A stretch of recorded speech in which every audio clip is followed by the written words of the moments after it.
Okay, hello. We are live in the Medicare Gurus group. Hello, everybody. My name is Stephen Martinez. I wanted to talk to you guys a little bit about how to sign somebody up for Part A and B, as well as signing somebody up for extra help and the Medicare Savings Program. I wanted to go over this because I've been asked several times this week how to exactly go about some of this. So just wanted to come on here, go live in the group. Maybe this will help somebody out, especially since we're in this time of the year where we're outside of the enrollment periods. And that's the biggest thing to take away from this is by doing some of this, specifically the extra help in the MSP programs, if you can sign somebody up for that, you're creating an SEP in the middle of the year when you otherwise wouldn't have an SEP. And so taking advantage of that opportunity and making something happen right now when we're in that ROI, that rest of the year period where we're outside of OEP and we're before AEP. So we've got that 6-month period where we really don't have any open enrollment, but we have special enrollments that we could take advantage of. And so one thing I like to do is really dig through when I kind of hit a wall with somebody. If I'm working with the client, I've hit a wall and there's no SEP that's just really jumping out at me, or there's no valid enrollment period that I can go ahead and get them on immediately. Well, the next thing I think to myself is, how can I create an SEP? A lot of the times you can create an SEP just by applying somebody for these extra help programs. And once they get that low income subsidy, they have an SEP to change once per quarter. Even if that's the lowest level of low income subsidy where they get partial extra help, and just 25%, that still is an SEP where you can go ahead and take advantage of that and put them on a plan, whether it just be a drug plan or a Medicare Advantage plan. But again, you're creating opportunity where there was none before. And then at the same rate, signing up for Part A and B, it's surprising to me how many agents don't sign their clients up for A and B. They may tell them just to go over to the Social Security office. And with the way things are over the last year, it's been a huge help for us to be able to take that burden off of our clients rather than saying, go to the Social Security office or call the Social Security hotline. If I can say, just come by my office, we're going to knock all this out in one day. And put it all behind you. Again, that takes a huge burden off of them. And then I'm the go-to guy for them. I'm the one that got them signed up for their Part A and B benefits. If they weren't drawing Social Security, now I'm the guy that got them their Social Security benefits. If it's somebody that's in a low-income subsidy, again, you've signed them up for A and B, signed them up for Social Security, and now you're getting them on the programs that are saving them some extra money and giving them more benefits. So, again, just more ways to help your clients and give them everything that they are offered by these government assistance programs. But again, you just have to know about how to sign them up. And so we're going to just go straight to the screen. I'm going to do a little screen share here. I'm going to let you see exactly what these applications look like and let you decide, what you want to do and if you want to help your clients do it. But it's pretty easy. Most of the times, we tell the client, hey, go to the website. It takes about 5 or 10 minutes. And it'll get you signed up. Well, if it only takes 5 or 10 minutes and it's that easy, most of these senior clients that we're working with aren't capable or don't have a computer to go on there and do that. And it's almost impossible, or to do it on your phone. That's going to be a little bit harder. So just taking that extra 5 or 10 minutes and doing this for them goes a long way. And also creates more referrals. And that's the name of the game, is creating referrals. The more referral business that we can get, the better, because that's no money that you're having to spend to get a client in the door. But let's jump right into it here. Let me just bear with me. I'm trying to make sure I've got all this set up here. All right, so I have the extra help application pulled up. The first one I really wanted to start with, though, was the Social Security. So there's a couple of ways to sign someone up for extra help. We'll do that second. The first thing we're going to do is sign somebody up for Part A and B, and we're only going to be able to get so far without actually putting real information into the system, because it will verify a few things. And again, without Medicare numbers and names lining up, we're only going to be able to get so far. But I want you to be able to see it, because it's honestly not that hard to finish the applications. About 4 pages total, and it kind of gives you an idea of what you're doing. So the first thing I do is go to ssa.gov, When you go to ssa.gov, you're going to scroll about halfway down the page. Oh, well, where did it go?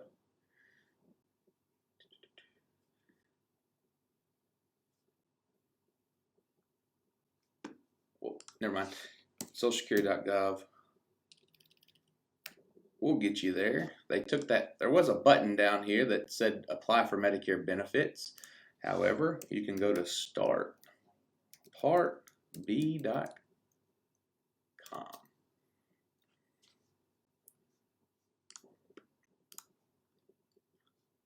Right here. And about halfway there it is. Apply for Medicare only. Right? So I went to startpartb.com, or you can go to startpartb.com, right? Gave me a weird little error when I first come in, but besides that, you should get to this page, Start Part B. And about halfway down, we have how to apply for Medicare online. So apply for Medicare only. Even though it says only, you can still apply for Social Security benefits. But the first one is just an understanding. It says, I understand I am entering a government website to file an application through the Social Security Administration. So we're just going to accept that. And here's what the application will look like. So it says getting ready. Make sure you meet the requirements to apply online. So if you need to know what exactly you're going to need, you can look right there. But honestly, you don't need a whole lot. We can go ahead and start a new application here. So this is first thing it's going to ask you is, are you applying for yourself or is somebody helping you? Most of the times we're doing this over the phone for somebody here within this last year. So I'm always selecting the option that I am helping someone who is not with me, and therefore I cannot sign the application at this time. So what happens when you select this option is we're going to go through and complete the rest of this application electronically. And as soon as that's completed, it's going to mail the client that form, and then they'll be responsible for reviewing it for accuracy, make sure everything is input correctly. And once they do that, they just sign it and send it back into the Social Security office. Social Security will process it. Again, that's going back and forth through mail, so it could take a little bit of time. If you don't have a whole lot of time, then you may want to go ahead and suggest that they see somebody at the Social Security office to apply. Because again, when you're not applying as the person yourself, it's going to mail them that. So a few days in the mail, it's going to get to Social Security, maybe 2 to 3 weeks before it's finally processed and approved on to the next step. But so most of the times I am helping someone who is not with me. And like I said, we're only going to be able to get so far here, but I'll use some of my information.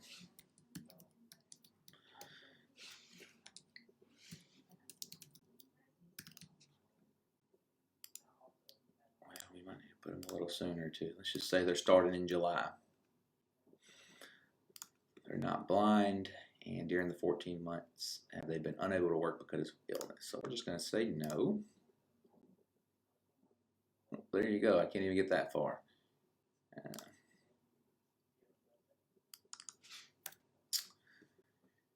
I hate to go and put in anybody's real information to get to the next step.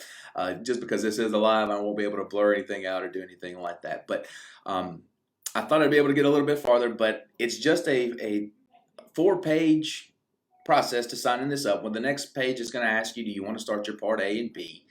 And then it's going to ask about when you want that effective date to be. Obviously, if they're turning 65, it's going to be the first of the month. The only time it would be different is if they are losing their group coverage, then you would apply for a different Part B effective date. And then,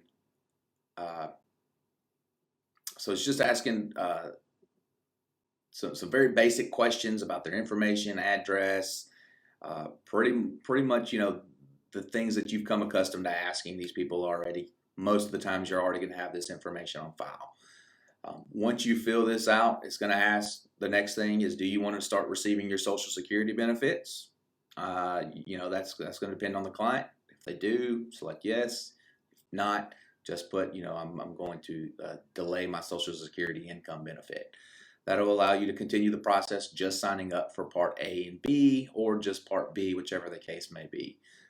But again, really simple process. And again, to me, it's surprising how many agents don't take this extra step for the client. It takes about 5 to 10 minutes at most. But after you've done this a few times, you'll be really efficient and be able to get through the application process pretty quickly. Startpartb.com, or you can go straight to the ssa.gov website. As you can see earlier in the video, I was having a little trouble finding it. They've kind of relocated some on the main site, but startpartb.com will get you to where you need to be to sign your client up for their Medicare benefits, as well as Social Security income benefits if needed. The extra help application looks very similar to this. So if you ever come across somebody that's low income, again, creating the SEP by filling out this application for them. It is a time-consuming process. It is going to take, a month before they find out whether or not they're going to qualify for an SEP.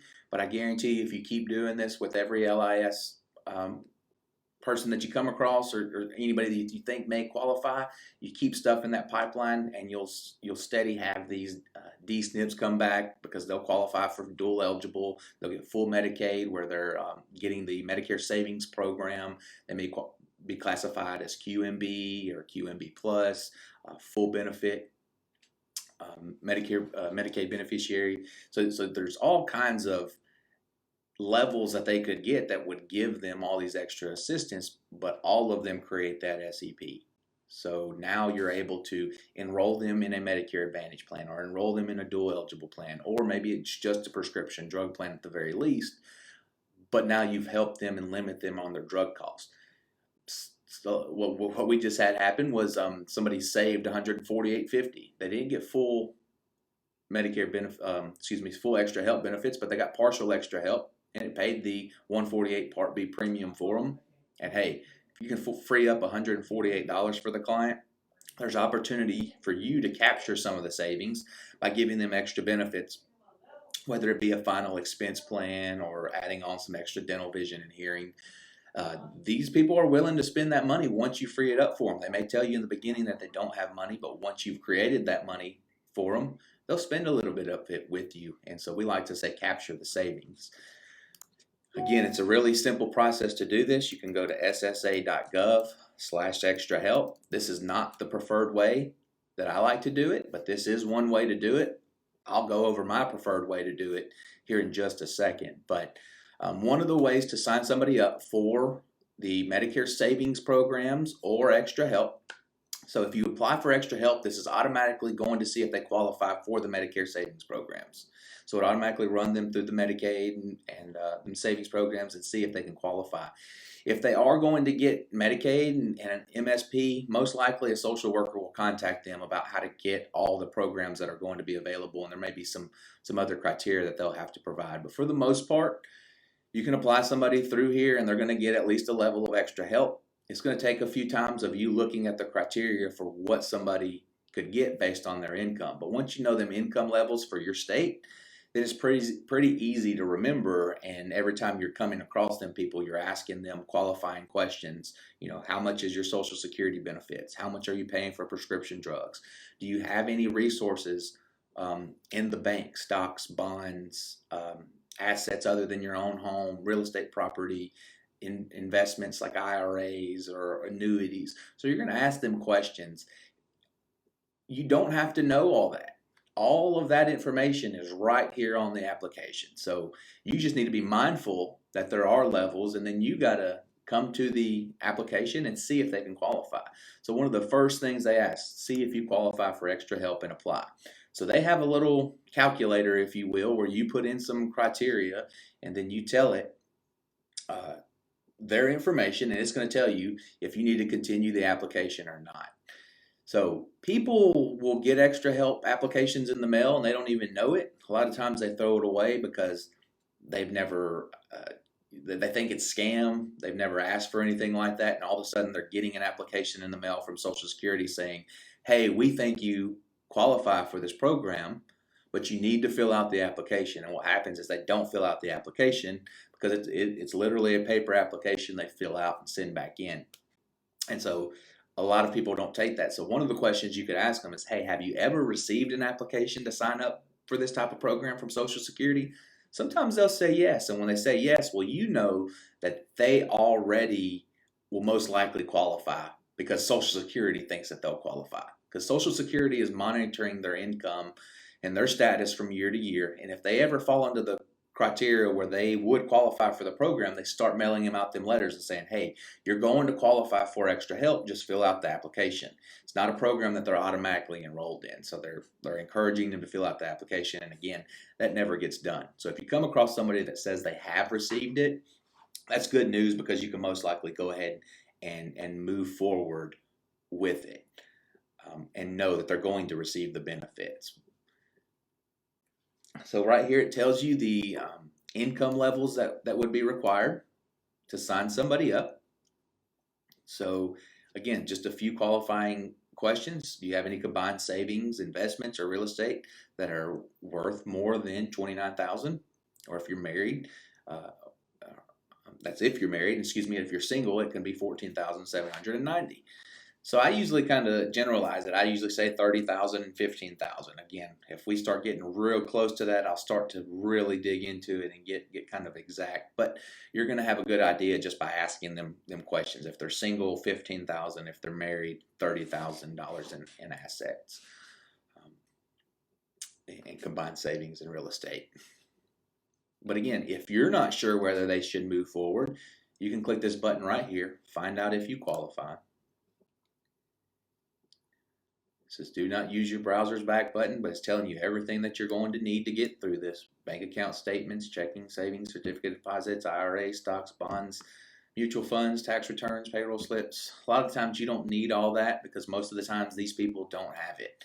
And a lot of the times, just kind of back up a little bit, the people that we're doing this for, most of the times are direct mail final expense leads, direct mail low income subsidy leads. So you're mailing direct mail to certain income levels, and they'll fill out that card, they'll send it back. So just based off the income level that you sent the direct mail out to, you know that there's a good possibility that they're going to qualify for the program to begin with. So when we're cold calling these leads or replying to that direct mail piece, we're calling them, and then again, if they initially don't have any of these qualifications, well, we're kind of digging into that for them and saying, hey, I can get you some of these extra benefits. If I could get your $148 Part B premium paid for, would that not be a good deal? If I could get your Part D premium, your drug plan premium paid for, if I can limit the cost of your drugs to $3.70 or $8.90 on brand names, do you think that would be beneficial to you? And most of the times these people are going to say yes. If you tell them you're going to get them $148.50 back for their Part B premium, again, they're more than ecstatic about that. And again, that frees you up a little bit of money to go ahead and work with when they told you they didn't have any money to buy final expense or some of these other ancillary products that we may offer. Again, creating that money and then capturing the money that you're saving them is huge. So I usually tell somebody, hey, if I can get you this, the first step is qualifying for the program. Based on what you've told me so far, I feel like you're going to qualify for the program, but we have to fill out the rest of the application. So there's a couple of ways that we could do this. I could get Social Security to send you a application in the mail again, and you could fill that out on your own, or we can fill it out online. I'd be glad to assist you and go through that process. It's going to take a few weeks to get a determination, but once we submit this application, I'm going to mail you my business card, and then I'm going to follow up with you in 2 to 3 weeks and see if you've received your eligibility notice. Once you receive that, then we could take the next steps on getting you on the plans that do give you all these extra benefits. So again, it's a little bit of a process, and I'm kind of walking them through that, and I'm letting them know. And again, I try to disarm them as much as possible and let them feel at ease, because I am going to start asking them about income and banking information, Social Security information. And, as well as I do, our clientele's already got a wall up for that type of stuff. So if you can do this face-to-face, that's even better. Over the phone, you may have a little bit more pushback, but it's not impossible. If you can put them at ease and you can tell them, hey, I'm Steven Martinez. I work with the Medicare Gurus. You have your phone, a smartphone where I can text you. I'm more than willing to text you my business card right now. You can visit the website and check out who I am. Pictures of me right on the website. You can see, put a face with a name instantly if they have ability to do that. But at the very least, a lot of these people are more than willing to trust you, especially, once you're promising them these extra benefits and getting some of that. And again, a lot of that comes back to the credibility that you're building up throughout the call during that fact finding, and hopefully you're educating them as you're going along. And by educating them, that's building some rapport and some credibility with yourself. So by the time you get to the point where you're asking Social Security information and bank account information, like they should be pretty comfortable with you. But again, you've got to get them to that comfortability, and by guiding them and kind of walking them through what exactly is going to happen and what you're doing.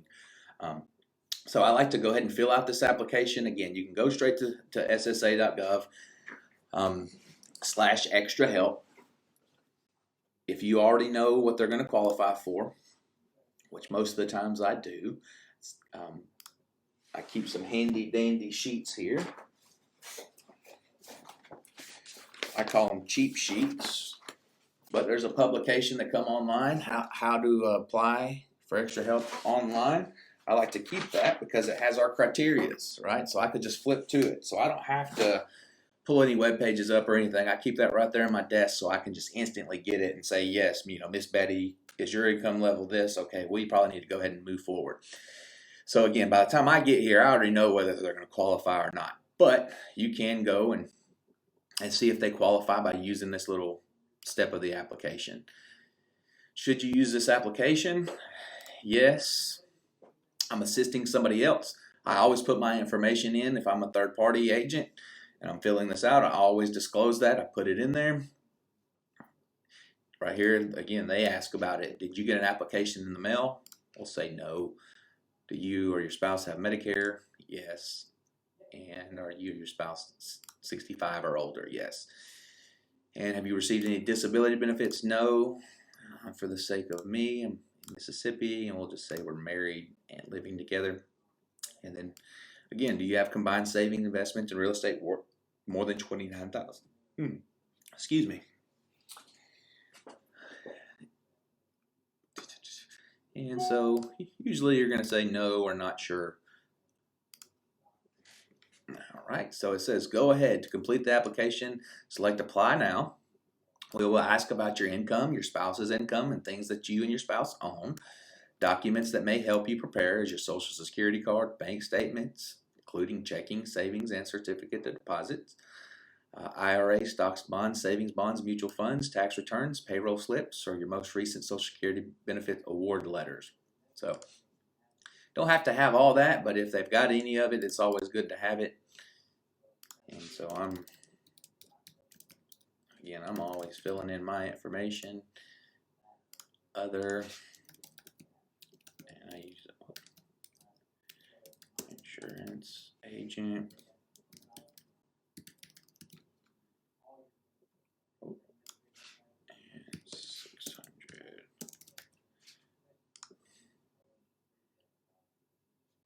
About and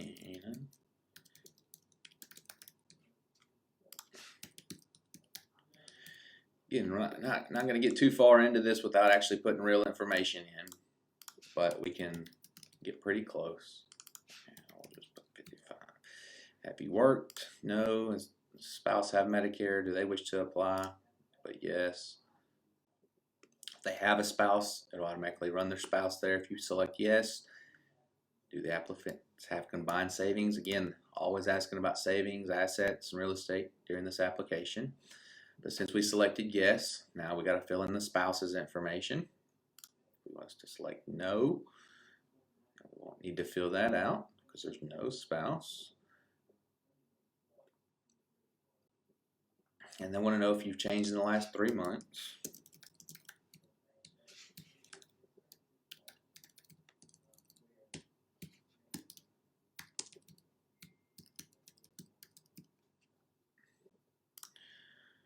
All right, do you want us to contact someone else if we need additional information? Most of the times, no, unless you have some power of attorney.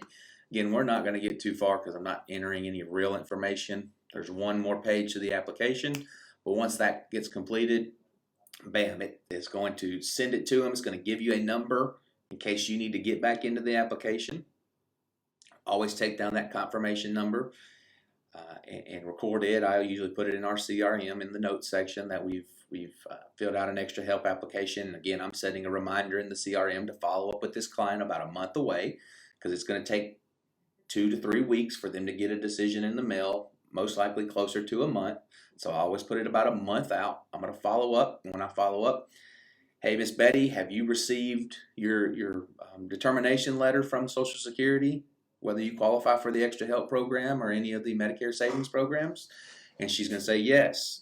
Another question you could ask is, did you get a green letter in the mail? Or did you get a purple letter in the mail? Them letters will be identifying colors. Green letters, they'll get full benefits. Purple is partial. So sometimes they'll tell you, yeah, I got this letter, in the mail. But again, it's pretty identifiable when they're sending it color coded like that. And so they'll know whether they got it or not. But I'm encouraging them to call me back as soon as they get a letter in the mail regarding the application that we've submitted. They're going to get it, they're going to sign it, they're going to send it back, and then as soon as they get that back, I want them to call me so we can take that next step. And again, the whole time I'm stressing to them, it's important once you receive your eligibility that we take that next step and get you on a plan that actually kicks some of these benefits in, because qualifying is one thing, actually enrolling in a plan to give it to you is another, right? So we've got to stress that fact that it's important for the follow-up. So we just went over the Social Security.gov way to enroll somebody in extra help. That used to be the way that I did it. Here recently, I've switched over to using benefitscheckup.org. Seems just to be a lot easier process. It's a little bit more lenient on their website, letting you mess up and maybe answer some questions a little bit difficult. One thing about the Social Security website is if you get a couple of them answers wrong, like how I put in the wrong information, say I did that 2 or 3 times, it would actually lock the application up and prevent me from submitting it through the Social Security website. And so that, again, that kind of throws a headache in some things when these clients aren't really as sharp as we need them to be, if you will, when you're going through this. But again, so I have had applicants give me the wrong information, get locked out, and not being able to continue the process. However, haven't had that problem with the benefits checkup. I'm not saying that it won't do it. I could be wrong on that, but I haven't had the problem with benefitscheckup.org doing it. So this website's really easy to find. Just Google benefits checkup, extra help application, and that first link that pops up will be here. I like this one a little bit better for a couple of reasons. One of the main reasons being is that it has these tabs here. I'll kind of make them smaller. I was going through some of them earlier, but it has these tabs here. And again, that cheat sheet that I had is kind of all right here. How can I get Part D extra help? To get extra help, she must complete and submit this application. So it answers a lot of questions. These are pretty much just frequently asked questions here. Who should apply for extra help? You should apply if you have Medicare Part A, you live in the 50 states, your income is below $1,873 for single, or $25,365 if you're married, and then your combined savings and investments are not more than that. So if I can meet that criteria, then I can go ahead and start this application. And again, I like this application process a little bit better than the socialsecurity.gov.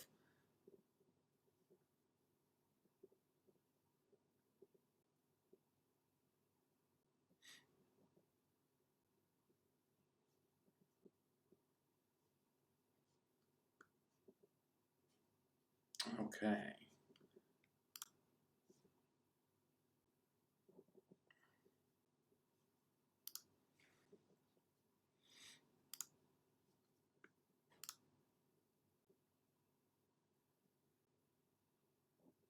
All right, guys. I don't know if you can still see me or not.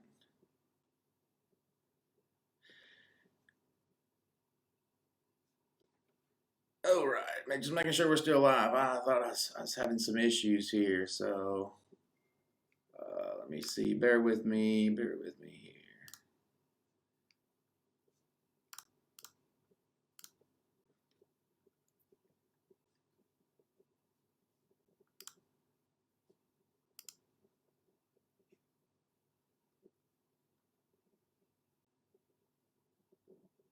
Okay, yeah, I think we're still going. All right. Uh, it's just not showing correctly on my screen. Sorry about that, guys. I was just making sure that we were still live, like we needed to be here. Um, okay, so we're just going to continue through this here. But should you use this application? Again, it's kind of asking them qualifying questions to see whether or not you should even use this.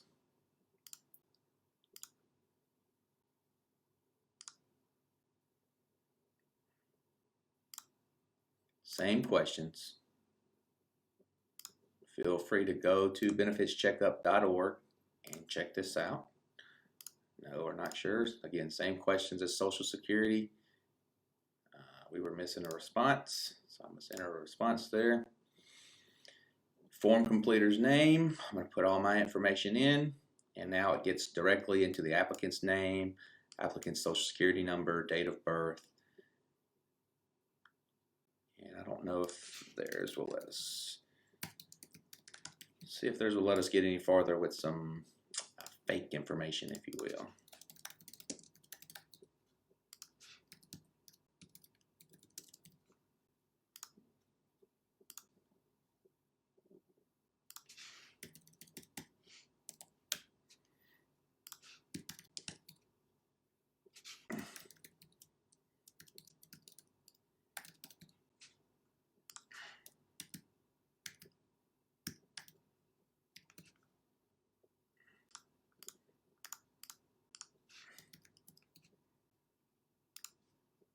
All right. Set the mailing address. Again, don't know how far it's going to let me get.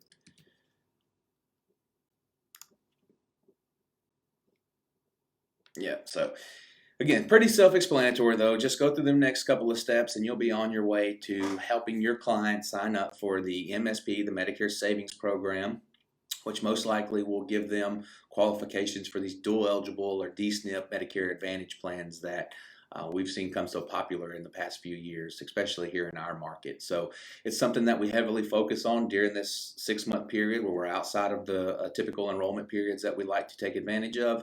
And so again, creating SEPs when there's nothing else available will go a long way in boosting your income, creating more renewals, creating more business and activity for you in this off season.